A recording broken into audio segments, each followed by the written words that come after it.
Want to turn on insights on Instagram but don't know how? Hi everyone, welcome back to Online Help Guide. In this video, I'll show you some quick and easy steps on how to turn on insights on Instagram. So without any further ado, let's get started. First, open Instagram on your device. Then click on your profile, which is at the bottom right corner of your screen. In order to access the insights, you need to turn your personal account to business or creator account. If you have business or creator account, tap on the three horizontal lines from the top right corner of your screen. Then search for Insights. Click on it.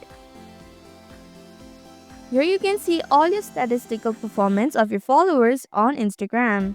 And that's how you can turn on insights on Instagram. Thank you for watching Online Help Guide. Hope this video was helpful.